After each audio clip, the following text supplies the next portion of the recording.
আসসালামু আলাইকুম। আজকে রান্না করব তেল ছাড়া ডাঁটা শাক। এজন্য কয়েকটা কাঁঠালের বিচি, মূলা, কয়েকটা কুমড়ো শাক নিয়ে নিয়েছি। আর এই ডাঁটা শাকগুলো কুটে কিন্তু ধুয়ে নিচ্ছি। ডাঁটা কিন্তু নেইনি, কিন্তু শাকগুলোই নিয়েছি। আর এখানে শীতল শুটকি আর চিংড়ি মাছ নিয়েছি। যেহেতু তেল ছাড়া রান্না করব, এজন্য একটু শুটকি দেব।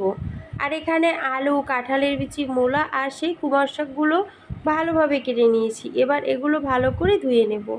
ধোয়া হয়ে গেছে আর সব কিছু দিয়ে দিয়েছি।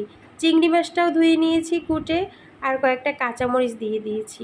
এবারে দিয়ে দিলাম হলুদ 1 চামচ আর 1.5 চামচ মরিচের গুঁড়ি। এখানে কাঁচামরিচ প্লাস আপনার মরিচের গুঁড়িও দিতে হবে, তাহলে স্বাদটা খুব ভালো আসে। আর একটা রসুন থেতো করে দিয়েছি, আর 1 চামচের মতন দিয়েছি লবণ। এবারে তৈরি হয়ে গেল উপকরণগুলো দেওয়া। আর এর উপর দিয়ে দেব অল্প একটু পানি, যাতে একটুখানি ঝোল ঝোল থাকে। এবারে এটাকে 5 মিনিটের মতন সেদ্ধ দিয়ে দেব হাই হিটে।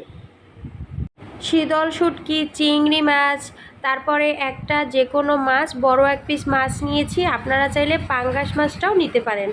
আর পাশে রসুন থেতোটা রেখে দিয়েছি। সেদ্ধ হয়ে গেলে এগুলো সব একসাথে দিয়ে দেব। এবার সরা তুলে দেখি কি অবস্থা। দেখুন অনেকটা সেদ্ধ হয়ে গেছে। এবারে এগুলো দিয়ে দেব।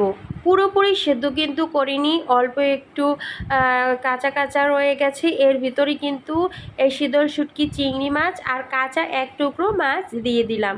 এবার এটাকে না নেড়ে ঢেকে দেব। এবার ঢেকে দেব 2 মিনিটের মতন, আস্তে আস্তে একটু জাল করে নেব। আর এবারে দেখুন সরাটা তুলে দেখাচ্ছি। এই মাছগুলো, শীতল শুটকিগুলো, চিংড়ি মাছগুলো কিন্তু একদম সেদ্ধ হয়ে গেছে। এবার ভালোভাবে নেড়ে চেড়ে নেব। এভাবে একদিন রান্না করে অবশ্যই খেয়ে দেখবেন। অনেক মজা কিন্তু তেল ছাড়া এভাবে ডাঁটা শাক খেতে। আমার ভিডিওর কোনো অংশ যদি আপনাদের ভালো লেগে থাকে, তাহলে অবশ্যই একটা লাইক দিবেন, কমেন্ট করে জানাবেন। আর এভাবে নিত্য নতুন ভিডিও পেতে চাইলে আমার চ্যানেলটিকে সাবস্ক্রাইব করবেন।